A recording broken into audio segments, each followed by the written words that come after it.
Hi friends, எல்லாரும் எப்படி இருக்கீங்க? இன்னைக்கு நம்ம வீடியோல ரைஸ் பத்ரியும் சிக்கன் கிரேவியும் எப்படி செய்யறதுன்னு பார்க்கலாம். வாங்க வீடியோக்குள்ள போலாம். பத்ரி செய்யறதுக்கு 1 கப் அரிசி மாவு மட்டும் இருந்தா போதும். இப்போ ஒரு பாத்திரத்துல 1.5 கப் அளவுக்கு தண்ணி சேர்த்துக்கலாம். 1 கப் மாவு எடுத்தோம்னா 1.5 கப் அளவுக்கு தண்ணி சேர்த்துக்கணும். அதான் கரெக்டான மெஷர்மென்ட். மாவு எந்த கப்ல எடுத்தோமோ அதே கப்ல அளந்து ஊத்திக்கலாம். 1 டேபிள்ஸ்பூன் எண்ணெய், மாவுக்கு தேவையான அளவுக்கு உப்பு சேர்த்து தண்ணி நல்லா கொதிக்க விட்டுடலாம். தண்ணி நல்லா கொதிச்சோன்னா மாவையும் போட்டு கலரிடலாம்.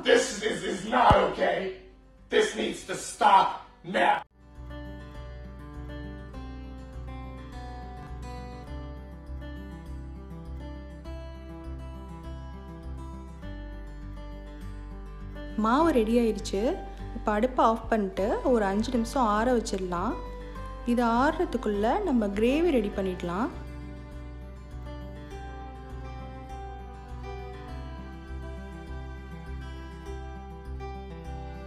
சிக்கன் கிரேவி பண்ணுறதுக்கு 250 கிராம் சிக்கன் எடுத்திருக்கேன். வெங்காயம், தக்காளி, பச்சை மிளகாய், தாளிக்கிறதுக்கு சோம்பு, பட்டை, கிராம்பு, ஏலக்காய், பிரியாணி இலை, 1 கப் அளவு தேங்காய் துருவி எடுத்திருக்கேன். இஞ்சி பூண்டு விழுது. ஃபஸ்ட்டு தேங்காவை நம்ம வறுத்துக்கலாம். இந்த கிரேவியோட ஸ்பெஷலே இப்படி வறுத்து சேர்க்கறதுல தான் இருக்குது. அடுப்பை லோ ஃப்ளேமில் வச்சு வறுத்துக்கலாம். இது கூடவே பட்டை, கிராம்பு, ஏலக்காவையும் போட்டு நல்லா செவக்கிற வரைக்கும் வறுத்துக்கலாம்.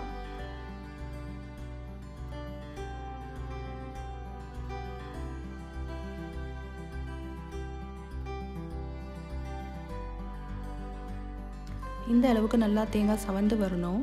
இப்போ வெங்காயம், தக்காளியை கட் பண்ணி எடுத்துகிட்டு இந்த தேங்காவை நல்லா நைஸாக அரைச்சி எடுத்துடலாம். இந்த மாதிரி நம்ம வறுத்து சேர்க்கறதுனால கிரேவி ரெஸ்டாரண்ட்டில் சாப்பிட்ற டேஸ்ட் அப்படியே இருக்கும்.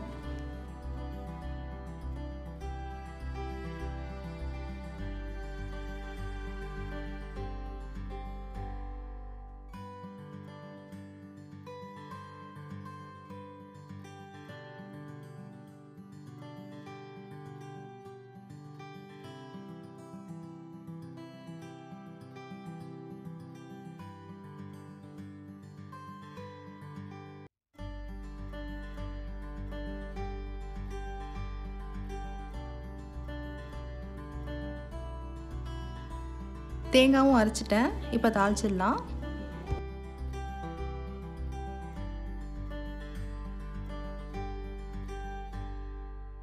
ஒரு பாத்திரத்தில் 2 ஸ்பூன் எண்ணெய் ஊற்றிட்டு கட் பண்ண வெங்காய, தக்காளியெல்லாம் போட்டு நல்லா வதக்கிடலாம்.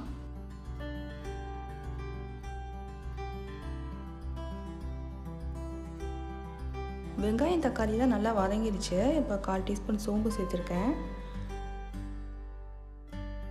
1.5 ஸ்பூன் இஞ்சி பூண்டு விழுது.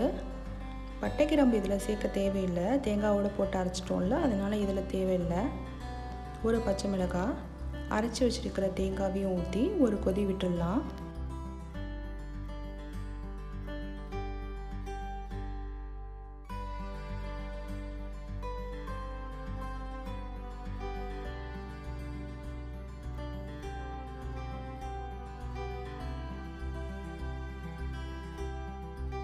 இப்போ சிக்கன் சேர்த்துட்டு தேவையான மசாலாலாம் சேர்த்துடலாம்.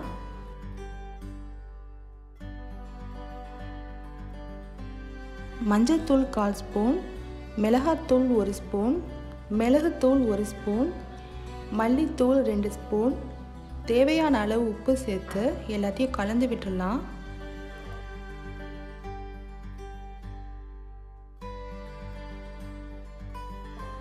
இப்போ கிரேவிக்கு தேவையான அளவு தண்ணி ஊற்றி நல்லா சிக்கன் வேக வச்சிடலாம். சிக்கன் நல்லா வெந்து ரெடி ஆகிறதுக்குள்ளே நம்ம பத்திரி ரெடி பண்ணிடலாம். மாவு நல்லா ஆறி இருக்கு. இப்போ இது ஒரு பாத்திரத்தில் மாற்றிட்டு நல்லா பிசைஞ்சிடலாம். ரொம்ப ஜில்லுன்னு ஆற விட்டுறக்கூடாது.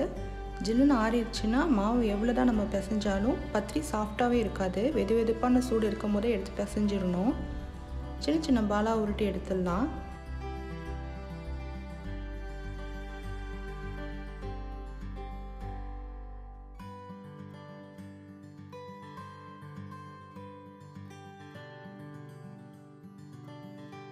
லைட்டாக எண்ணெய் தடவிட்டு நல்லா மெல்லிசாக தேய்ச்சி எடுத்துடலாம். ஓரத்தெல்லாம் கட் பண்ணி எடுத்துட்டேன். பார்க்குறதுக்கு அப்போ தான் அழகாக இருக்கும்.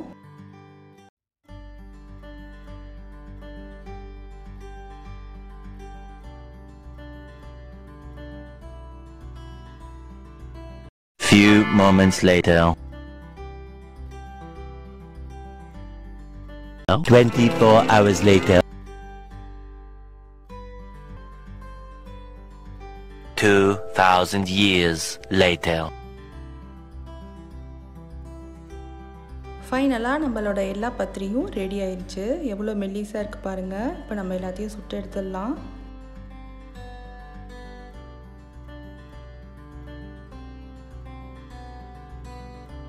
அவ்வளோதான், பத்திரியும் சுவையான சிக்கன் கிரேவியும் ரெடி ஆயிடுச்சு. இந்த ரெசிப்பியை நீங்களும் வீட்டில் ட்ரை பண்ணி பாருங்கள், எப்படி இருந்துச்சுன்னு சொல்லுங்கள். இந்த வீடியோ பிடிச்சிருந்துச்சுன்னா லைக் பண்ணுங்கள், ஷேர் பண்ணுங்கள், மறக்காமல் சப்ஸ்கிரைப் பண்ணுங்கள்.